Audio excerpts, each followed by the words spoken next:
할렐루야. 우리 하나님 말씀 같이 보시겠습니다. 사무엘서 2장 22절에서 26절까지 말씀 되겠습니다. 사무엘상 2장 22절에서 26절까지입니다.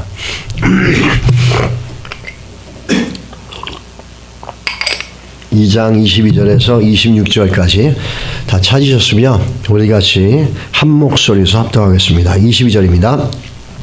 엘리가 매우 늙었더니 그의 아들들이 온 이스라엘에게 행한 모든 일과 해막문에서 수종드는 여인들과 동침하였음을 듣고 그들에게 이르되 너희가 어찌하여 이런 일을 하느냐. 내가 너희의 악행을 이 모든 백성에게 듣노라.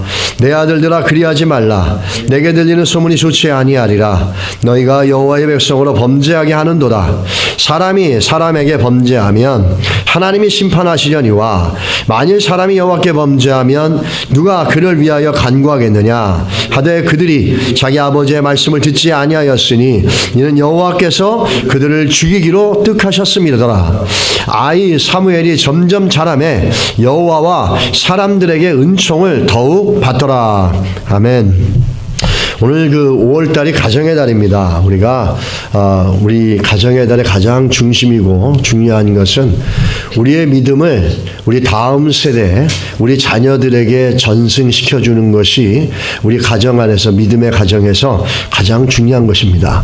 오늘 우리가 한번 이 시간에 말씀 나누기 전에 한번 기도하는 것은 하나님 우리의 가정이 믿음의 가정이 되게 하시고 내가 믿음의 부모가 되어서 우리 자녀들에게 올바르게 예수 그리스도를 하나님을 경외하는 믿음의 유산을 잘 전달해 줄 수 있는 부모가 되게 하여 주시옵소서. 우리 같이 한번 이 시간 우리 가정을 위해서 기도하고 내 자녀들을 위해서 기도하고 부모인 내가 하나님 앞에서 또 어떻게 그 믿음을 전승시켜야 될지를 돌이키고 하나님의 은혜를 구하는 그런 기도를 우리 같이 드리겠습니다. 기도하시겠습니다. 하나님 아버지, 5월의 가정의 달을 통해서 우리가 다시 한번 돌아보는 것은 예수님의 이름으로 기도렸습니다. 아멘. 할렐루야. 오늘 5월달을 통해서 한번 우리가 믿음의 가정에 관한 말씀을 좀 나눠보기로 하겠습니다. 우리 교회에서 가장 많이 사용하고 있는 말들 중에 하나가 무엇이냐면 다음 세대입니다. 2세를 세우고 2세들을 갖다 위해서 교회가 미래를 준비해 나가는 겁니다. 이 용어가, 이 문구가 굉장히 많이 세워집니다. 그런데 특히 이민교회는 더하죠. 그 1세대와 2세대 가운데 문화적인 언어적인 그 벽이 있어서 그것을 뛰어넘게 하기 위한 교회 안에 그 여러 가지 많은 부분들 속에 시도함이 있었습니다. 그런데 교회가 다음 세대를 세워나가는 데 있어서 우리의 믿음을 전승시켜 주는 데 있어서 크게 실수한 게 하나가 있습니다. 그게 뭐냐면 그 다음 세대, 우리의 2세들에게 믿음을 전승하고 믿음을 가르쳐 가는 데 있어서 가장 중요한 역할을 하는 건 사실 교회가 아니라 부모들의 역할이 가장 중요합니다. 아이들의 믿음을 세우고 다음 세대의 믿음을 세우기 위해서는 제일 먼저 깨어져 있어야 되고 또 기도하고 있어야 되고 훈련되어져 있을 사람이 누구냐? 부모랍니다. 부모의 중요한 역할들을 가리키기 전에 자녀들에게 믿음을 유산으로 믿음의 삶을 가리키는 게 쉽지가 않습니다. 그걸 교회 프로그램만 위탁하고 나가는 부모들과 그 프로그램으로 되어질 수 있다라고만 생각하는 교회가 그 부모의 중요한 역할에 대한 중요성을 교육하고 훈련시키는 데 대해서 크게 실수한 부분이 많다라는 겁니다. 여러분, 우리 자녀들의 신앙은 가장 중요한 게 교회도 중요하지만 더 중요한 건 뭐냐면 가정이고 부모들로부터 배우고 부모들로부터 본 것에 의해서 그들의 신앙이 이어져 간다는 사실입니다. 신앙은 굉장히 중요한 겁니다. 요즘은 신앙보다는 세상적인 것들로 많은 걸 얻고 부유함을 누리는 것들을 많이들 생각하고 나갑니다. 근데 믿음의 집안이 믿음이 잘 계승이 되어져서 자녀들이 믿음의 삶을 잘 사는 집안들이 얼마나 복되고 귀한 것인지를 우리 다시 한번 기억해야 됩니다. 우리가 가정이라고 그럴 때 크리스찬들이 성경을 통해서 가정이라고 그럴 때 가장 중심이 되는 건 뭐냐면 그 가정이 하나님을 경외하는 가정이냐라는 것이 그 가정을 보는 가장 중요한 관점입니다. 여러분 5월달을 통해서 우리 이 가정의 달을 통해서 다시 한번 우리 가정들이 하나님 앞에서 여호와만 섬기는 예수 그리스도만 전하는 복된 가정이 될 수 있기를 다시 한번 기도하고 우리의 삶들을 다시 한번 정비하며 자녀들을 향해서 우리들의 생각들을 이 소중한 부분들을 부모로서의 역할을 고치시켜 나가시는 그런 시간이 되어질 수 있기를 주님의 이름으로 축복합니다. 이 가정은 너무너무 중요합니다. 신앙의 명문가. 굉장히 중요하죠. 그 김지현 목사님이 쓰신 신앙 명문가의 자녀 교육이라는 책이 있습니다. 여기에 보면은 신앙의 삶이 잘 이어져 가며 정말 몇 대씩 아름답게 신앙생활을 잘하고 그것뿐만 아니라 세상 가운데서도 그 사회 속에 지대한 공헌을 이 역할을 하고 있는 사람들의 이야기가 있습니다. 제일 먼저 요한 웨슬리 가문입니다. 뭐 두말할 나위 없이 13명의 자녀들이 탁월하게 크지 않았습니까? 그리고 백정 한국의 최초의 장로가 되신 백정 출신이면서도 우리나라 최초의 의사관 박서양의 가문이 있습니다. 또 철저한 11조 생활로 부자가 된 락펠러의 가문, 또 목사, 장로, 교수, 대법관 등 신앙의 명문가를 이룬 우리 한국의 유명한 이경진 목사님 가문에 그 가문이 있습니다. 또 4대째 장로 집안이 되어서 한 교회만을 섬기시는 이상철 장로님의 가문이 있습니다. 8명의 목사와 30명의 장로를 배출한 김덕호 장로의 가문이 있습니다. 매년 자손들이 단기 선교 여행을 떠나는 박영목 목사의 가문 등 여러 가문이 나옵니다. 이 신앙 명문가란 것은 자녀 교육에 헌신된 신앙 1세대가 자기들이 경험하고 자기들의 삶 가운데 이루셨던 하나님을 2대, 3대, 4대에게 걸쳐서 신앙을 전승시켜 나가는 게 가장 중요한 거라는 겁니다. 그게 신앙의 명문가라는 겁니다. 근데 신앙이 올바르게 전가되어진 가정과 자녀들은 항상 사회와 국가와 민족 가운데 커다란 영향력을 미치고 선하고 좋은 창조적인 영향력을 역사 가운데 만들어내고 있다는 사실입니다. 이 얼마나 귀한 것입니까? 여러분 정말 우리 자녀들이 이 땅 가운데서 복되고 복된 삶을 살기 위한다면 자녀가 중요하다면 그 자녀를 주신 하나님을 더 중요하게 가리키는 신앙의 교육이 우리 가정 안에 있어야 될 줄 믿습니다. 참 불행한 것은 뭐냐면 우리나라는 신앙의 전승이 얼마 되지 않습니다. 부모의 신앙이 자식에게 넘겨지는 신앙 전승의 비율이 15%밖에 되지 않습니다. 부모 세대는 열심히 생활했는데 자식 손자 세대에 이어지지 않는다는 겁니다. 가슴 아픈 겁니다. 우리가 유대인 하면서 유대인의 교육법을 배우려고 하지만 여러분 한 가지 놓치고 있는 너무너무 중요한 유대인의 교육법이 있습니다. 유대인의 교육법은 뭐냐면 수직문화인데 그 수직문화는 자기들이 경험한 하나님을 철저하게 그들에게 가리키는 겁니다.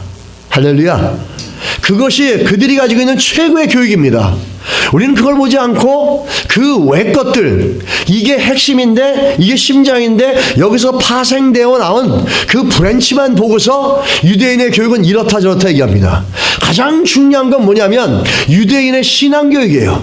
어릴 때 5살이 되면은 비단에다가 꿀로 성경 말씀을 그리면서 그거 넣고 그 꿀을 핥아 먹으면서 하나님 말씀은 꿀보다 달다는 걸 가리킵니다. 아버지가 가리키고 어머니가 시행시켜 나간다는 거죠. 이렇게 신앙의 교육을 계속해서 전승시켜 나가는 게 오늘날 유대인들이 유대인으로서 전 세계에 인정받는 가장 중요한 핵심이라는 겁니다. 근데 불행하게도 우리 한국에서는 이렇게 신앙이 3대, 세대, 3, 4대를 이어지는 경우가 거의 드물습니다. 15%밖에 안 되지 않습니까? 3대, 4대가 한 교회를 꾸준하게 섬기는 그런 일은 한국에 많지 않습니다. 미국은 한 세대가 한 교회를 3대, 4대가 꾸준히 섬기는 교회들이 굉장히 많습니다. 특별히 유명한 신앙의 명문가를 배출한 교회일수록 더욱더 그렇습니다. 그래서 교회를 가면은 교회 퓨 이시세 여기는 뭐 다니엘 패밀리 석 딱 써 있습니다. 그러면 그 사람들이 거기 앉는 겁니다. 그거는 3대 4대 계속 진행되어 왔기 때문에 그런 거예요. 근데 우리에게는 그것을 보면서 뭐 어쩌다 저쩌다 하지만 그 가장 중요한 포인트는 뭔지 아십니까? 그 신앙의 지번이 지금까지 계속해서 신앙의 유산을 잘 물려주고 있기 때문에 그러한 문화들이 형성될 수 있었다라는 거예요. 그거를 항상 나쁘게 보는 경우가 참 많은데 가장 중요한 핵심은 부모가 자녀들에게 올바른 신앙을 넘겨주고 그 올바른 신앙이 대대로 가면서 그 교회가 지켜지고 있다라는 겁니다. 여러분, 우리에게도 그런 믿음의 은혜가 있기를 간절히 소원합니다. 여러분과 제가 섬기고 있고 그 예수 그리스도 교회 우리 자녀들도 아름답게 섬겨갈 수 있는 그런 은혜들이 계속해서 정말 자손 대대로 이어지는, 우리 한국은 15%밖에 안 되지만 여러분 우리 복빛 가정은 100%가 되길 축복합니다. 그렇게 기도하시고 또 그렇게 우리 자녀들에게 신앙의 교육, 내가 경험하고 내 인생을 이끌어왔던 그 하나님, 정말 하나님이 은혜를 주시지 않았으면 여기까지 올 수가 없었겠지 않습니까? 아까 우리 성민이서 기도한 것처럼 정말 하나님 은혜가 아니면 여기까지 올 수가 없었잖아요. 그 은혜를 안다면 우리가 우리 자녀들에게 그 소중한 은혜를 전승시키고 가르치는 자리에 우리가 서야 될 줄 믿습니다. 이 통계청에서 나온 발표에 보면은 인구 주택 총조사 표본 집계 결과 보면 종교가 없는 사람이 2005년도에 47.1%였습니다. 그런데 2015년에 되면서 56.1%로 증가했습니다. 거의 10%가 증가한 거죠. 그 중에서 10대에서 30대가 60%입니다. 교회의 주일학교는 계속 감소하고 있습니다. 교회 중 거의 반절 정도는 이제 주일학교가 없어졌습니다. 예장 통합 측 자료를 보니까 10년 사이에 유년부가 38.7%, 초등부가 38.2%, 소년부가 46.4%, 초등학교가 평균 41.1% 감소합니다. 이렇게 얘기하시겠죠. 요즘에 취약 인구가 없고 그 자녀들이 출생이 감소되지 않습니까? 맞습니다. 그래서 학령 인구가 25.6%인데 주일학교 감소는 이거보다 15%가 더 커졌다는 겁니다. 그리고 중고등학생 중에 학령 인구가 34.7%인데 그 고등부, 중고등부의 교환의 감소는 28.8%보다 6%가 더 감소했다는 거예요. 그러니까 학령 인구가 10%면 10% 줄었다 그러면은 교회는 거의 20% 줄은 겁니다. 문제가 있다라는 거죠. 정말 애지중지하고 키웠던 아이들이 하버드 가고 프린스턴 가고 아이비리 가면 다 잘 될 줄 알았던 아이들이 가장 중요한 영혼의 문제가 해결이 안 되니까 그렇게 애지중지하며 고생하며 키웠던 애들이 그 영혼의 문제가 해결이 안 되니까 다 사단의 밥이 돼버리는 겁니다.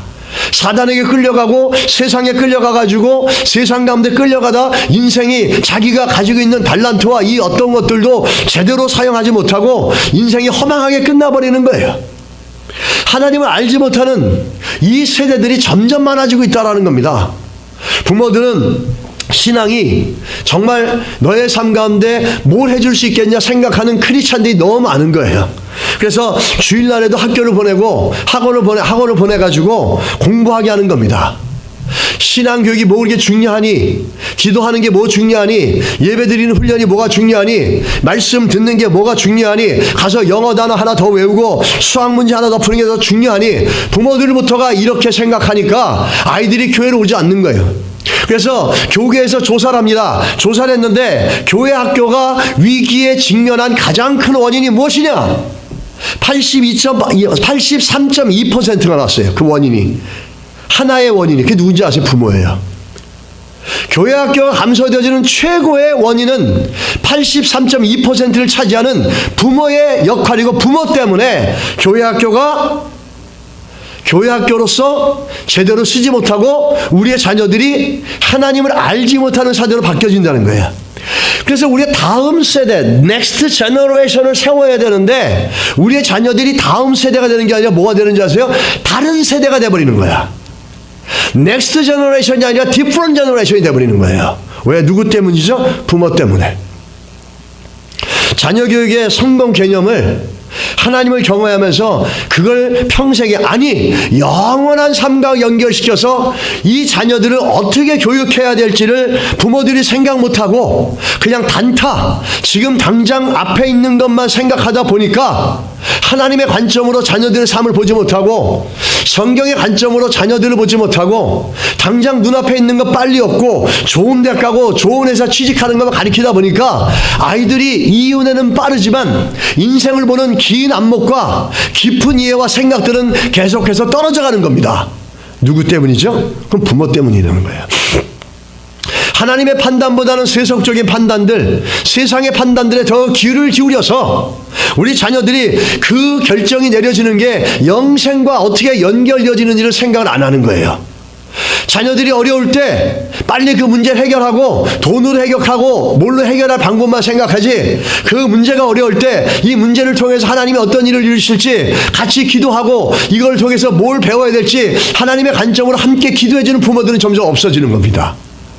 아이들이 갈팡질팡할 때 그것을 갖다 세상적인 방법으로 그 가이드라인을 주는 것이 아니라 하나님의 말씀으로, 성경의 말씀으로 믿음의 교훈을 갖고 가이드라인을 주는 부모들은 점점 없어지는 겁니다.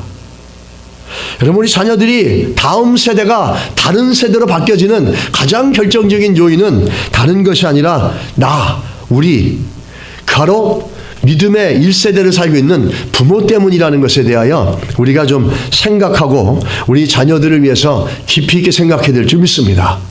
우리가 내리는 결정, 우리가 양육하는 그 양육이, 가리키는 교인이, 크리스찬 부모들은 이게 영혼까지 연결돼야 되는 겁니다. 할렐루야. 믿으십니까? 당장 여기서 단타로 한두 개 빼먹고 이윤이 아니라 내가 지금 아이를 가리키고 있고 이 아이를 이끌어가는 이 가정, 이 교육이 이게 영혼까지 연결되어 있는지를 생각해야 된다는 거죠. 근데 그걸 생각 안 하는 겁니다. 당장 요 문제 해결하고 여기서 내가 더 많은 걸 갖고 남들보다 더 앞서가고 더 많은 걸 얻고 여기에만 갇히다 보니까 이게 저 영혼과 연결되지 않아요. 그러다 보니까 결과적으로 어떻게 합니까? 결론적으로 실패합니다. 제가 설교 뒷부분에 얘기하겠지만 결론적으로 실패하는 겁니다.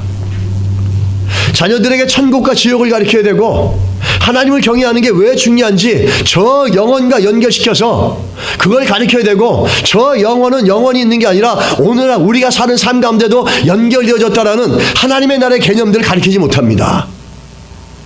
우리는 그런 부분에서 이 5호를 통해서 다시 한번 우리 믿음의 가정이 어떻게 서야 될지, 믿음의 부모로서 내가 다시 한번 어떻게 가야 될지를 돌아보는, 여러분이 수고하고 땀 흘리는 가장 중요한 이유 중에 하나는 뭐냐면 자녀들 아닙니까? 자녀들만 아니면 사실은 편안하게 즐기면서 할 수도 있어요. 그러나 그 자녀들을 양육하고 그 자녀들을 도와주고 재정적으로 해야 하기 때문에 부모들은 열심히 일을 해야 되고 땀 흘려야 됩니다. 그렇게 애지중지 키웠던 자녀들이 사단의 밥이 되어진다 생각해 보십시오. 그렇게 키워서 좋은 데 갔는데 영혼이 무너져서 세상 가운데 끌려가며 세속적인 가치관에 붙잡혀서 내리는 결정마다 세상이 기뻐하고 하나님과 반대되는 결정을 내려 살아간다고 생각해 보세요. 그 얼마나 통탄스러운 얘기입니까? 여러분, 5월입니다. 다시 한번 우리 자녀들을 돌아보고 기도해 주시고 내가 부모로서 가르치고 있는 것이 하나님 보시기에 합당한가를 다시 한번 생각해 볼 수 있는 시간들이 되시기를 주의로 축복합니다. 오늘 그 성경에 보면은 본문에 두 가정이 나옵니다. 하나는 엘리 대제사장 집안입니다. 엘리, 당시 제사장이었던 엘리 가문. 근데 제가 여기 본문에 보면 사무엘 가문이라고 안 하고 한나의 가정이라고 이렇게 얘기했습니다. 한나의 가정이라고 얘기하는데 이유가 있어요. 왜냐하면 유대인들이 유대인이라고 판단 짓는 기준이 있는데 그 판단 짓는 기준이 제일 중요한 게 뭐냐면 그 엄마가 유대인이라는 겁니다. 제가 만약에 유대인이라는 판명을 받으려면 제 어머니, 제 아버지, 제 할머니, 할아버지 중에 한 분이 유대인이 돼요. 25%가. 근데 그 25% 누가 유대인이 되어야 되냐면 엄마가 돼야 된다는 겁니다. 그래서 엄마의 신앙교육이 굉장히 중요한 거예요. 오늘날 한국 사회가 저렇게 혼돈스러운 이유 중에 하나는 뭐냐면 여자들의 역할들이 이상해졌습니다. 여자들이 정말로 가정을 통해서 해야 될 엄마의 역할들보다는 바깥으로 나가는데 더 많은 자기의 커리어, 자기가 자녀들을 위해서 사는 건 희생이다. 내 인생을 찾아가야 된다. 굉장히 좋은 말이죠. 그러나 그것이 성경적이냐는 돌아봐야 될 줄 믿습니다. 그렇게 되면서 끊임없이 아이들의 자폐증도 많아지고 한국의 자폐증의 급증률이 굉장히 높아집니다. 그 이유 중에 하나는 뭐냐면 부모가 관심을 갖고 애정을 갖고 관리해주고 돌봐야 되는데 그게 안 되고 있다 보면 그렇게 돼가는 것들이거든요.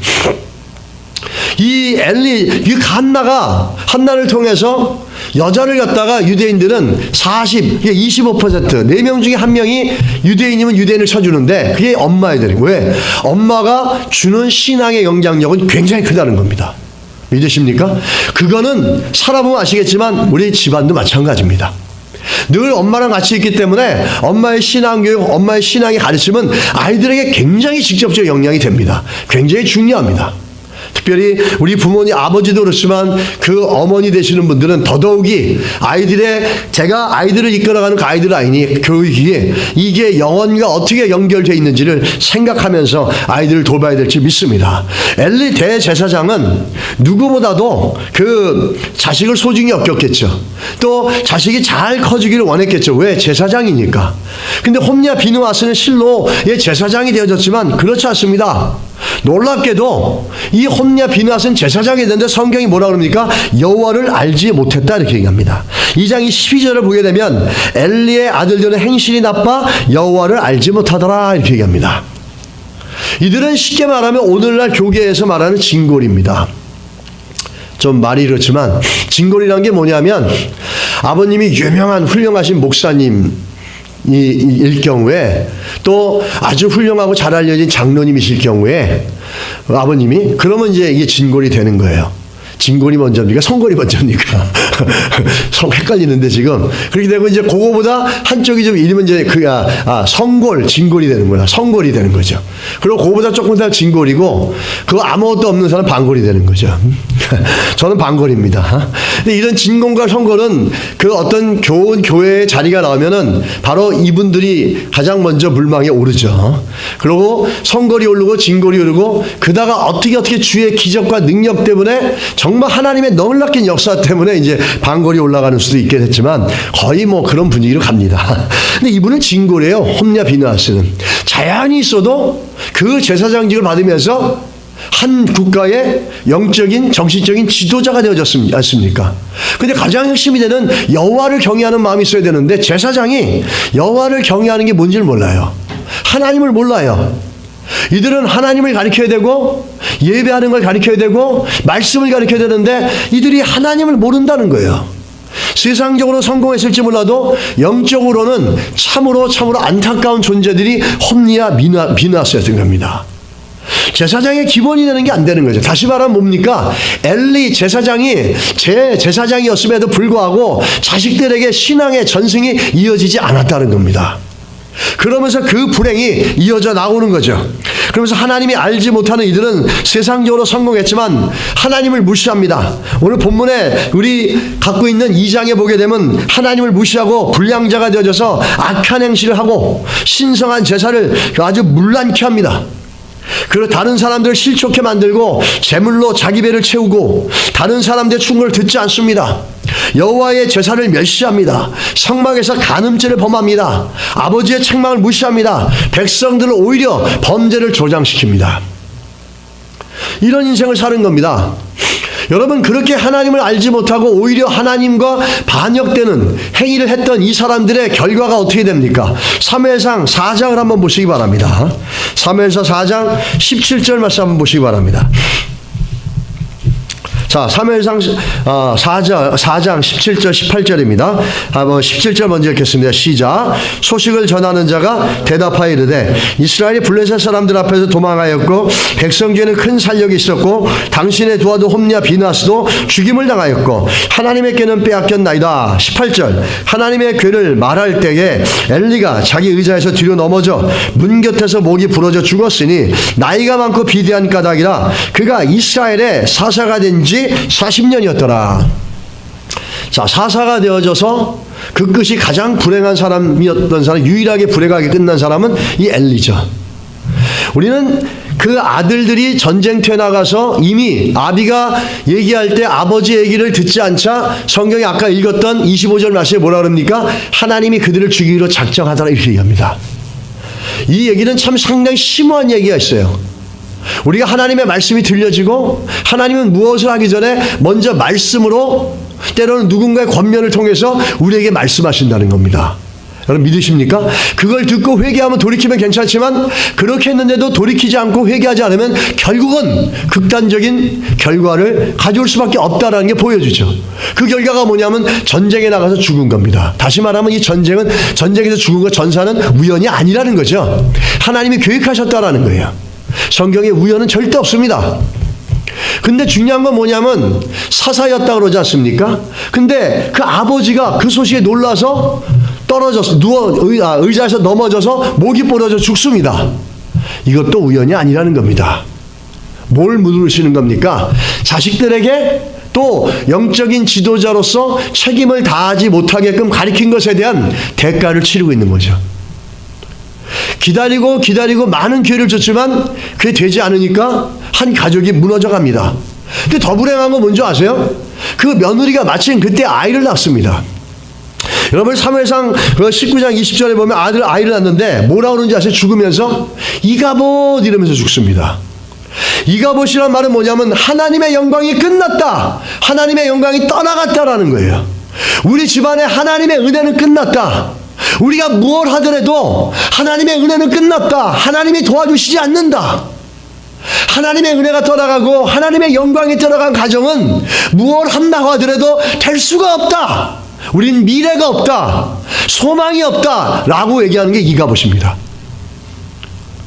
여러분 반대로 하나님을 경외하는 자들에게는 세상적으로 기가 막힌 재력과 권력과 능력은 없어도 미래가 분명히 있는 줄 믿습니다. 하나님의 영광이 우리가 함께 있고 하나님의 은혜가 우리 가정을 덮어줄 때는 미래가 있다라는 겁니다. 근데 이가봇 미래가 없다라는 거예요. 소망이 없다라는 거예요. 이것처럼 절망적인 게 어디 있습니까? 그렇게 끝나가는 것들 보죠. 왜 이 가정이 이렇게 비참하게 끝났을까요? 여러분 사무엘상 2장 29절하고 30절 특별히 29절 먼저 읽겠습니다.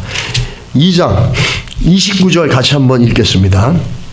29절입니다. 시작. 너희는 어찌하여 내가 내 처소에서 명령한 내 재물과 예물을 밟으며 내 아들들을 나보다 더 중히 여겨 내 백성 이스라엘이 드리는 가장 좋은 것으로 너희를 살찌게 하느냐.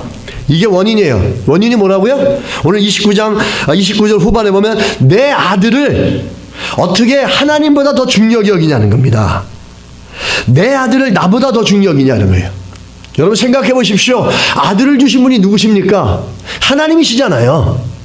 근데 아들을 주신 하나님은 경외하지 않으면서 하나님이 주신 아들은 더 소중히 여기는 거예요. 하나님께서 주신 비즈니스가 있는데 그 비즈니스를 너무너무 중요시 여기다가 그 비즈니스를 주신 하나님은 잊어버리는 거예요. 우리 아들들, 우리 자식들이 소중하다면 하나님을 더 소중하게 여기고 하나님을 더 소중하게 가리키는 것이 믿음의 부모의 자세라는 겁니다. 이건 마찬가지예요. 물질이 중요하지만 물질을 주시는 건 누구십니까? 하나님이십니다. 근데 물질이 중요하니까 물질을 소중히 여기다 보니까 물질을 주신 하나님은 소중하지 않게 되는 거예요. 자녀가 너무너무 소중하고 귀하니까 이 아이들이 너무너무 소중하다 보니까 이 아이를 주신 고마우신 하나님은 잊어버리고 사는 겁니다. 그게 엘리 제사장의 실수였다라는 거죠. 잘못이었다라는 거죠. 그 결과로 이 가정은 이렇게 비참하게 무너지는 결과가 나왔다라는 겁니다. 하나님보다 아이들을 더 중요하게 여기는 것, 그것이 인생을 잘 사는 게 아니고 그 가정이 그 부모로서 역할을 잘하는 게 아닙니다. 그 아이들이 소중하기 때문에 좋은 학원 보내고 좋은 대학 보내고 좋은 회사 가고 좋은 거 먹이고 좋은 집에 재워주고 싶은 거 부모의 당연한 심정입니다. 근데 그보다 더 중요한 건 뭐냐면 그렇게 아이들이 소중하기 때문에 그 소중함을 허락해 주신 하나님을 더 소중하게 가리키는 게 예수 믿는 부모의 태도고 자세라는 겁니다. 여러분 우리 가정이 100% 믿음이 전승되어져서 우리 자녀들은 우리보다 더 하나님을 크게 경외하는 그런 믿음의 가정이 되시기를 주의 이름으로 축원합니다. 나는 못했던 것들, 우리 자녀들은 어릴 때부터 잘 훈련받아서 내가 만난 예수보다 더 큰 예수를, 더 놀라운 하나님의 은혜를 경험하면서 인생 가운데 하나님을 경외함으로 그 사회 속에서 민족과 예역 사회와 국민들을 향해서 정말로 더 큰 일들을 할 수 있는 그런 믿음의 가정이 될 수 있기를 주의 이름으로 축복합니다. 축원합니다. 될 줄 믿습니다. 할렐루야. 그 은혜가 있기를 축복합니다. 하나님이 자식을 주신 하나님을 잊어버리고 자식을 더 소중하게 여기는 그 모습이 엘리 제사장 집안의 아주 치명적인 실수였다라는 거예요. 우리는 성경을 반면 교사로 삼아서 이런 실수를 반복하지 않아야 될 줄 믿습니다. 축복합니다. 할렐루야. 그래서 결과적으로 30절을 한번 가서 보시겠습니다. 2장 30절. 그러므로 이스라엘의 하나님 나 여호와가 말하노라 내가 전에 내 집과 내 조상의 집이 내 앞에서 영원히 행하리라 하였으나 이제 나 여호와가 말하노니 결탄코 그렇게 하지 아니하리라. 자, 지금부터 읽겠습니다. 나를 존중히 여기는 자를 내가 존중히 여기고 나를 멸시하는 자를 내가 경멸하리라. 이 얘기는 무슨 말인지 아십니까? 하나님이 더 소중하게 여김을 받고 더 높임을 받아야 되는데 하나님께서 주신 자녀들을 더 소중하게 여기고 자녀들을 더 소중하게 여겼다라는 건 하나님 편에서 뭔지 아세요? 경멸했다는 겁니다. 자신을. 여러분 이것이 있는데 이게 참 귀해요. 근데 이걸 만든 사람 더 귀하지 않습니까? 근데 이걸 만든 사람은 제껴버리고 이것만 챙기는 겁니다. 이것만 좋다고 그러고 이것만 높이는 겁니다. 이걸 만든 사람은 어떻게 해요? 야, 그거 내가 만들었는데 내가 얼마든지 더 좋은 것도 만들 수 있는데 어떻게 만든 나는 무시하고 이것만 갖고 얘기하냐. 그거 언제든지 깰 수도 있고 안 만들 수도 있다라는 거예요. 29절의 말씀이 하나님을 자식을 더 소중한 자식을 주신 하나님을 더 소중히 여겨야 되는데 자식을 더 소중히 여겼다. 그거는 30절에 뭘로 나오죠? 나를 경멸했다라는 겁니다. 쉽게 말하면 로마서 1장에 나오는 것처럼 창조자를 피조물과 똑같이 여겼다라는 거예요. 얼마나 하나님 편에서 모욕감을 느끼겠습니까? 창조를 하셨는데 모든 게 창조하셨고 이분이 만드셨는데 그분이 만든 창조물 하나를 갖다가 위대하다 그러면서 이 창조자는 무시해버리고 인정을 안 하는 겁니다. 이거는 하나님을 경멸하는 거거든요. 그렇게 지금 2장 3절 얘기하는 거예요. 우리가 우선순위가 우리 삶 속에 신앙의 가정에는 이 우선순위가 틀리게 되면은 30절에 하나님의 책망이 우리에게 올 수도 있다라는 겁니다. 우리 가정의 가장 우선순위가 하나님이 돼야 되는데 내가 사랑한다고 소중한 자녀들이 먼저 되어지고 돈이 먼저 되어지고 하면은 돈을 주시고 자녀를 주신 건 누구십니까? 하나님이시지 않습니까? 하나님의 입장에서는 경멸당하는 거라고요. 여러분 우리는 하나님을 경외하고 하나님을 높이는 가정이 돼야지 우선순위가 잘못되어져서 하나님에게 경멸감을 주는 그런 인생이 되거나 가정이 되거나 부모가 되면 안 될 줄 믿습니다. 믿으십니까? 할렐루야. 그래서 오늘 믿음의 가정을 통해서 우리 오늘 통해서 우리의 믿음의 자녀로서 또 믿음의 부모로서 우리의 역할들 다시 한번 돌아볼 수 있는 은혜가 있기를 축복합니다. 두 번째는 한나의 가정입니다. 한나의 가정은 가장 근본적인 게 뭐냐면 가장 중요한 특징은 뭐냐면 하나님을 경외하는 신앙을 자식에게 잘 전승해 줬다는 겁니다. 할렐루야. 믿으십니까? 그겁니다. 이 한나는 어떻습니까? 아주 어렵게 낳습니다. 수태고지의 어려움을 겪었어요. 자기가 애를 못 낳으니까 후처로 들어온 사람이 엄청나게 이 한나의 마음을 상하게 했습니다. 그래서 어렵게 가서 기도하다가 너무 간절히 기도하니까 술을 먹은 것처럼 오해를 받았어요. 그렇게 어렵게 기도해가지고 기도의 기적으로 하나님께서 사무엘을 주셨어요. 그러면서 그 선언했으면 하나님 주시면 하나님께 바치겠습니다. 그렇게 서원했는데 정말로 이 한나는 그 서원한 대로 젖을 떼자 이 아이를 사무엘을 서원에 바치고 자기는 1년에 한 번 만납니다. 1년에 한 번 가가지고 겉옷 하나 만들어가지고 입혀주고 한 일주일 만나고 자기 돌아오는 겁니다. 여러분 그 한나 엄마의 마음이 어땠을까요? 그렇게 사랑스럽고 그렇게 소중하고 그렇게 귀한 아들을 낳는데 젖뛰자마자 보내면서 그 성전에서 그곳에 있으면서 1년에 한 번 보기도 어려운 겁니다. 해줄 수 있는 건 아무것도 없어요. 겉옷 하나 지어서 오늘날로 말하면 어디 좋은 백화점 가가지고 명품 옷 하나 사가지고 1년에 한번 그거 사다 입혀주는 게 엄마를 할 수 있는 거 전부예요. 그러나 한나는 어떤 일을 하셨습니까? 가장 소중한 아들에게 더 소중한 하나님을 경외할 수 있는 최적의 환경을 만들어줬다는 겁니다. 그리고 무엇보다 중요한 것은 자기가 그렇게 어렵게 낳은 자식이지만 그 자식보다도 하나님을 더 소중하게 여겼기 때문에 사무엘을 기꺼이 드릴 수 있고 엄마로서 보지 못하는 아픔도 견뎌낼 수 있었다는 겁니다. 이게 한나의 특징이죠. 한나의 믿음의 가정의 특징입니다. 그 사무엘의 소유권은 엄마인 내 것이 아니라 하나님의 것이라는 고백이 담겨져 있는 거예요. 그 안에. 그리고 또 한 가지 중요한 건 뭐냐면 그 한나가 자식을 아주 어렵게 얼마나 어려웠겠어요. 매년 1년에 한 번 정도 보는데 그렇지만 그렇게 사무엘을 드리고 난 다음에 애를 못 낳았던 여인이 사무엘 이후에 애를 낳지 않습니까? 하나님은 하나님을 경외하는 자들에게는 풍성함을 주시고 넉넉하게 하시고 우리 인생을 성공하지 않아도 높여주시는 은혜가 있는 줄 믿습니다. 믿으십니까 여러분? 근데 가장 중요한 하나님을 경외하는 걸 잊어버리고 세상의 성공만 쫓아가다 보니까 다들 세상에 영혼이 팔리고 그 심령이 사단에게 붙잡혀서 그렇게 금이야 오기야 길렀던 자식들이 세상에서 피폐해져 가는 겁니다. 근데 한나는 그렇게 하지 않았다라는 거죠. 철저하게 하나님의 소유권을 하나님을 자식보다 더 소중히 여기면서 하나님께 바칩니다. 그 결과 어떻게 됩니까? 사무엘서 2장 26절 같이 한번 읽겠습니다. 시작. 아이 사무엘이 점점 자라매 여호와와 사람들에게 은총을 더욱 받더라. 아멘. 여러분 에스더서 보게 되면 나오겠지만 에스더서에 보면 특징이 있죠. 어떤 하나님의 기적이 일어나거나 그런 게 없어요.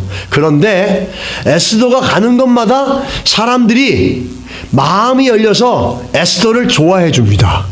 그리고 에스더가 필요한 걸 공급해 줍니다.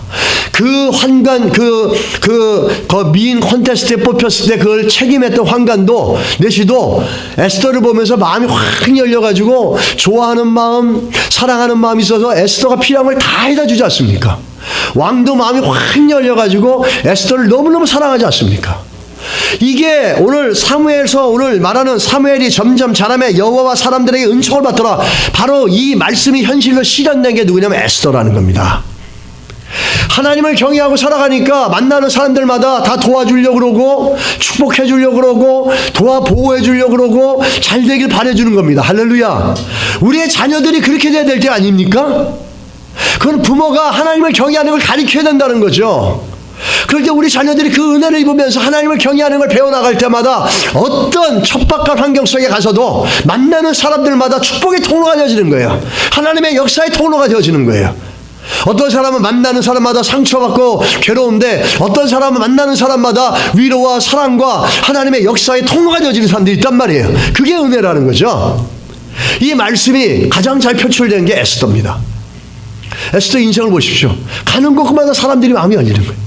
도와주고 싶고 섬겨주고 싶고 필요한 게 뭐니? 어떻게 도와줘야 되겠니? 심지어 왕까지 법을 어기며 나가는데도 에스더를 기쁨으로 사랑으로 맞이해 주지 않습니까?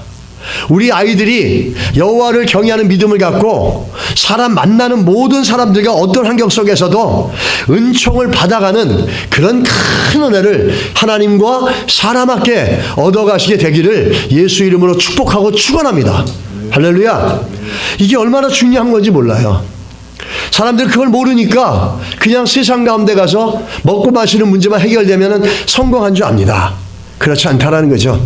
또 사무엘이 어떻게 살았습니까? 사무엘도 마찬가지입니다. 사무엘이 그렇게 하나님을 경외하니까 사무엘이 있는 동안에 사무엘 때문에 사무엘 한 사람이 하나님을 경외하며 살았기 때문에 그 믿음의 모습 때문에 이스라엘 전체가 보호받고 번영과 평안을 누리고 있다는 겁니다. 우리 사무엘상 7장 가서 보시겠습니다. 사무엘상 7장입니다. 13절 같이 읽겠습니다. 시작. 이에 블레셋 사람들이 굴복하여 다시는 이스라엘 지역 안에 들어오지 못하였으며 여호와의 손이 사무엘이 사는 날 동안에 블레셋 사람을 막으시매. 아멘. 여호와께서 어떻게 하셨다고요? 사무엘 때문에 블레셋을 들어오지 못하게 다 막았다라는 거예요. 하나님을 잘 경외하는 지도자 한 사람이 있으니까 이스라엘 전체가 하나님의 능력과 하나님의 권세와 하나님의 복 가운데서 평안과 번영을 누리고 있다는 겁니다. 할렐루야. 저는 이럴 때마다 우리 자녀들이 이렇게 되길 간절히 소원합니다. 그러기 위해서 우리가 잘 가르쳐야 됩니다. 그래서 우리 자녀들을 통해서 내 자녀가 하나님을 잘 경외하는 삶이 되어져서 가는 곳곳마다 그가 가는 나라, 그 가는 나라가 번영하고 그가 가는 기업이 그가 가는 곳들마다 만나는 사람마다 그로 말미암아 그런 하나님의 은혜와 복을 누리는 거예요. 그런 대표적인 사람이 누구죠? 요셉이에요. 요셉이 항상 하나님을 경외하니까 보디발에 가서도 요셉 때문에 성경 분명히 얘기하죠. 보디발의 가정은 어떻게 하죠? 복을 내렸다고 얘기합니다. 옥에 가니까 어떻게 하니까 환경에 상관없이 요셉 때문에 전옥이 하나님의 은혜와 복을 얻더라 이렇게 얘기합니다. 할렐루야. 이 하나님을 잘 경외하는 한 사람이 있는 게 그 커뮤니티, 나라, 사회 속에, 가정 속에, 기업 속에 얼마나 중요한 건지 모릅니다. 이 사무엘 한 사람 때문에 하나님께서 그 나라를 이렇게 지켜주시잖아요. 그뿐이 아닙니다. 15절 한번 가서 보시기 바랍니다. 14절입니다. 블레셋 사람들이 이스라엘에게서 빼앗았던 성읍에 에그론부터 가드까지 이스라엘에게 회복되니 이스라엘이 그 사방 지역을 블레셋 사람들의 손에서 도로 찾았고 또 이스라엘과 아모리 사람 사이 평화가 있더라. 뭐죠? 잃어버렸던 영토들 다 회복했다라는 거예요. 도로 찾았고 또 그 지역을 회복하니 누구 때문에? 사무엘 때문에. 왜? 사무엘이 여호와를 경외하는 인생이었기 때문에. 그래서 하나님과 사람 앞에 사무엘은 늘 은총을 얻는 인생이었다는 겁니다. 그러면서 또 17절에 가서 보십시오. 라마로 돌아왔으니 이는 거기에 자기 집이 있습니다. 거기서도 이스라엘 다스리며 또 거기에 여호와를 위하여 제단을 쌓더라. 뭐라고요? 또 거기에 여호와를 위하여 제단을 쌓았더라. 무슨 얘기입니까? 가는 곳곳마다 예배의 제단을 쌓고 가는 곳곳마다 하나님을 예배했다라는 거예요. 하나님께서 은혜를 주시니까 모든 게 승승장구예요. 거기에 자만하지 않고 늘 겸허하게 하나님 앞에 가는 곳곳마다 하나님을 예배하며 하나님의 영광을 드러내고, 이 말은 어떻게 이렇게 얘기하시죠? 하나님, 내가 이렇게 되어지고 이 나라가 이렇게 풍요를 누리는 게 하나님의 은혜입니다. 그걸 인정합니다. 라고 하는 인직의 표식으로 제단을 쌓은 겁니다. 그게 그 사무엘이 살았던 삶이라는 거죠. 여러분, 우리의 삶 가운데 우리 자녀들의 삶이 이렇게 되어지고, 아니 우리가 그렇게 살아갈 수 있기를 간절히 소원합니다. 내가 믿음의 아버지로서, 믿음의 엄마로서 아이들에게 뭘 가르쳐야지 이것이 저 영원한 저 천국의 삶과 연결이 될 수 있는지를 우리가 생각해야 될지 믿습니다. 그래서 그것을 가르쳐 나가야 될지 믿습니다. 조금 유행하는 거 더 애들한테 입히고 먹이는데 우리가 급박하게 나가는 것이 아니라, 그거는 또 유행 지나가면 없어집니다. 변화먹고 영원히 우리 자녀들의 영혼과 우리 인생을 가장 복되게 하는 저 영원한 삶과 연결되어지는 예수 그리스도, 하나님을 경외하는 삶을 우리 자녀들에게 가르쳐 줘야지 세상은 바뀌어도 이 자녀들의 인생은 견고하게 되어질 줄 믿습니다. 여러분, 주의 이름으로 축복합니다. 그런 은혜가 있길 축복합니다. 우리 미국에 보면은 조나단 에드워드와 그 당시에 같이 살았던 맥스 죽스라는 가문을 비교해놓은 어떤 학자의 이야기가 있습니다. 18세기에 두 사람은 같은 시대를 살았던 사람들입니다. 맥스 죽스와 조나단 에드워드는 같은 시대를 살았던 사람이고, 이들이 죽은 다음에 200년간 그들의 후손들이 어떻게 살았는지 그 두 집안을 비교해봤어요. 한 가정학자가. 맥스 죽스는 무신론자였고 결혼도 무신론자랑 했습니다. 맥스 죽스는 200년 동안에 그 후손들이 506명이었습니다. 이 506명 중에서 참 놀라운 것은 310명이 거지로 살았습니다. 150명이 범죄자였어요. 유죄 판결을 받았고 그 중에 70명은 살인을 했습니다. 사형당한 사람은 109명이었고 후손의 3분의 1이 정신병을 앓았습니다. 절반 이상이 문맹자고 마약사범이었고 알코올 중독, 범죄자의 거리를 걸었습니다. 그의 가정이 미국 정부와 사회에 끼친 손해를 돈으로 환산하면 거의 엄청난 돈이 되는 겁니다. 수천억 대가 되는 거죠. 200년 동안에. 근데 그 동시를 살았고 하나님을 경외하는 것, 미국의 영적인 정신적인 교회 문화의 가장 근간이 되어지는 요나단 에드워드 집안은 비교해 보니까 요나단 에드워드의 와이프도 참 경건한 분이셨습니다. 그 200년 동안에 몇 명의 자녀가 있었냐면 자녀 수도 1394명이에요. 거의 1400명이 됐죠. 그 중에서 295명이 대학을 졸업했고 그들 가운데 13명이 대학 총장이 되었고 65명이 교수가 되었고 3명이 연방 상원의원으로 선출되었고 3명이 주지사가 되었고 30명은 판사가 되었고 102명은 변호사가 됐고 56명은 의사가 되었고 75명은 군대 장교가 됐고 그 중에 100명은 선교사 목사가 되었고 여기서 작가도 나오고 또 미국 재무부 감사관이 한 명 있었고 또 다른 한 사람은 미국의 부통령을 했습니다. 요나단 에드워드의 가족은 이 미국 사회와 나라에 또 미국 국민에게 아주 큰 유익을 끼친 사람들입니다. 하나님을 잘 경외했던 사람들의 삶은 이렇게 사회와 민족과 국민에게까지도 거룩하고 좋은 영향력을 미친다는 걸 믿으시길 축복합니다. 할렐루야. 그래서 진짜 참된 축복은 여기서 나온다는 거죠. 아마 여러분 이렇게 생각할 거야. 아마 그 맥스 죽스는 노바디입니다. 아무도 몰라요. 그런 사람하고 그 유명한 믿음의 가정인 조나단 에드워드랑 비교하는 게 무슨 의미가 있겠습니까? 그래서 케네디 가문을 한번 비교해 보겠습니다. 케네디가의 저주란 말 들어보시지 않았습니까? 여러분 케네디는 어떤 일을 했냐면 1960년대 대통령이 되면서 세큘라리즘을 이 미국 사회에 들여온 겁니다. 그게 뭐냐면 공식적으로 하나님의 이름을 드러내지 못하게 했습니다. 우리 미국 사람들이 공식적인 행사에 기도하고 주기도문을 얘기하는 것을 다 끊쳐버렸습니다.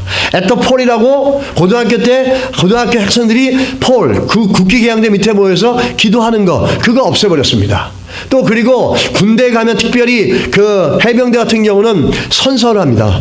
그러면서 I pledge to God 이렇게 얘기합니다. 근데 그 God을 지울 수가 없으니까 이 God은 성경의 하나님이 아니다. 니네들이 뭐라고 얘기하든 어떤 하나님이 될 수 있다 이렇게 얘기를 했습니다. 그러면서 세큘라리즘, 세속주의를 이 미국 사회에 들어오게 되면서 신앙과 공적인 모든 사람을 다 깨잘라버립니다. 그러면서 나타난 현상은 뭐냐면 미국의 심각한 청소년 문제가 60년대부터 시작됩니다. 그래서 그 문제를 걷잡을 수 없지 않습니까? 그 하나님을 경외하는 문화 속에서 학교 속에서 자란 아이들은 그 영혼과 내면의 모습이 부드럽고 참신하고 폭력적이지 않고 마약을 쫓아나는 내면의 궁핍함이 없을 겁니다. 그런데 이상하게도 그것을 끝내고 나서부터는 청소년 문제가 급증하는 겁니다. 마약의 문제, 탕소년의 탈선의 문제가 미국 사회에 급증하는 거예요. 우리가 미션 스쿨 뭐라고 막 욕하는 사람들도 많지만 제 경험으로 볼 때는 제 친구들 중에 미션 스쿨 나온 애들은 어딘가 모르게 부드러운 게 있어요. 그 대강고등학교 다녔던 친구들이 몇 명 있었는데 그 하영재 목사님도 나오고 이영훈 목사님도 나왔는데 제 친구들이 몇 명 있는데 걔네들도 같은 초등학교, 중학교를 같이 다녔는데 고등학교 때 대강고등학교 간 거예요. 그리고 만나면은 어딘가 얘가 좀 착해진 게 있어요. 그런 느낌이 있습니다, 진짜로. 여러분, 미션 스쿨이 굉장히 중요한 겁니다, 사실. 그런 분위기가 다 깨어졌다라는 거예요. 그걸 공식적으로 하지 못하게 한 거예요. 그래서 미국은 계속해서 지금까지 걷잡을 수 없는 게 뭐냐면 청소년 문제 아닙니까? 자, 이 미국의 왕실이라고 불리는 그런 일을 누가 시작했냐면 케네디가 한 거예요. 미국의 왕실이라 불리는 이 케네디 명문가를 보게 되면 이렇습니다. 케네디의 증조부, 그 아일랜드 출신입니다. 1848년에 공산당 선언이 생기면서 미국으로 이민을 왔습니다. 미국에 와서 위스키통을 만드는 사업을 했습니다. 부자가 되지 못하고 일찍 죽습니다. 그의 아들 패트릭 케네디가 가난을 이겨내고 억척스럽게 돈을 모아서 술집을 차렸습니다.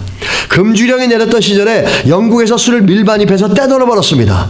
그는 주의회 하원의원에 선출했고 당선이었습니다. 그는 아들을 열심히 공부시켰습니다. 그래서 케네디 아버지 조지프 케네디는 하버드 대학을 졸업하고 은행장이 되었고 증권거래위원장이 되었습니다.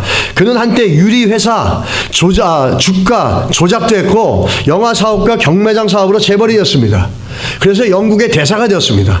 그리고 그 아들 존 F 케네디 미국의 최연소 대통령이 되었습니다. 케네디가 형제들은 승승장구합니다. 상원의원도 되었고 법무장관도 되었고 하원의원도 2명이 되었고 여기까지 보면 케네디 가문이 분명 성공한 가문입니다. 그런데 인생은 겉으로 드러나는 것만이 인생이 아닙니다. 그런데 이제 문제가 생깁니다. 존 F 케네디의 형 케네디는 1944년에 공군 조종사로 베들린 공습에 참석했다가 격추당해 죽습니다. 존 F 케네디는 대통령 당선지 2년 만에 1963년에 45세로 암살당합니다. 케네디 전 대통령의 죽음에 대한 슬픔이 채 가시기 전에 1968년 동생 로버트 케네디가 민주당 대통령 후보 지명을 위한 예비 선거 도중 로스앤젤레스 왔는데 이름도 이유도 모르는 피살을 당합니다. 그의 나이 42세였습니다. 케네디 전 대통령의 존 F 케네디죠. 누이 동생 캐슬린도 1948년 프랑스에서 비행기 추락 사고로 28살의 짧은 마감을 합니다. 삶을 마감합니다. 또 다른 동생 로즈메리는 어린 시절 받은 뇌 수술이 잘못되어서 평생 장애인으로 살고 있습니다. 막내 에드워드 케네디 상원의원의 장남 케네디 2세는 1973년에 암으로 죽습니다.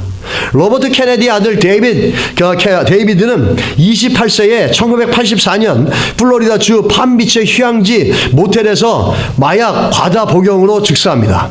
그때 나이가 39살이었습니다. 1997년 콜로라도의 한 스키장에서 또 가족들과 스키를 즐기던 중 사고합니다. 이게 누구냐면 데이비드의 동생 마이클이 그때 죽습니다. 케네디 대통령의 외아들 존 F 케네디 2세는 부인과 함께 1999년 7월 16일 사촌 여동생의 결혼식에 참석하기 위해 새로 구입한 단발 비행기를 직접 몰고 가다가 비행기 고장으로 추락해 사망합니다. 지금 유일하게 딱 한 명만 살아 있습니다. 이런 사건을 보면서 한때 국민일보에서는 이렇게 얘기했습니다. 비운의 케네디가 사실상 대끈켜라고 보도합니다. 동아일보는 요한 바오로 2세 로마 교황이 이것이 케네디가의 마지막 비극일 되길 바란다는 말을 보도합니다. 증조주 할아버지는 위스키통을 제조하고 할아버지는 술집과 술 도매상을 해서 돈을 벌고 아버지는 은행업과 주식과 영화 사업과 경매장으로 돈을 벌었고 그의 아들에게 뭘 가르쳐 늘 1등이 되고 늘 최고가 되고 세상에서 성공한 걸 가르쳤습니다. 근데 그 성공을 가르치고 세상에 1등이 된 걸 가르쳤는데 불행하게도 자식들이 부모보다 먼저 세상을 떠나고 손자들도 다 죽었습니다. 지금 남은 유일한 것은 케네디가의 막내 아들인 에드워드 케네디만 살아있다고 합니다. 우리가 이것을 명문가라고 얘기할 수 있겠습니까? 이게 정말 명문가라고 생각하십니까? 하나님이 우리에게 말씀하신 명문가는 이런 게 아닙니다. 영혼이 잘 되고 범사도 잘 되고 육체까지도 강건하며 이 땅 가운데 하나님께서 주신 은혜를 마음껏 누려가는 그 복된 삶들이 되는 걸 하나님이 원하시는 삶이고 하나님을 경외하는 삶과 가정 속에 이러한 믿음의 복들이 있다는 사실입니다. 할렐루야. 여러분 오늘 우리 5월달 통해서 믿음의 가정을 살펴보시고 우리의 믿음의 유산을 우리 자녀들에게 잘 넘겨주시기를 주님의 이름으로 축복합니다. 우리 한번 옆에 분들에게 한번 이렇게 인사합시다. 믿음의 유산을 잘 넘겨줍시다. 한번 인사하시기 바랍니다. 믿음의 유산을 잘 넘겨주시기 바랍니다. 아멘.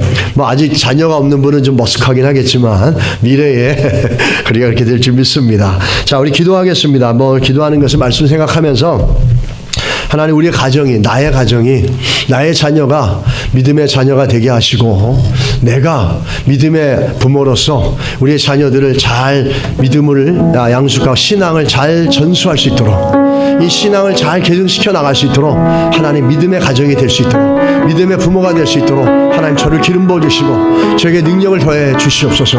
우리 같이 한번 이 시간 기도하겠습니다. 하나님 아버지 주의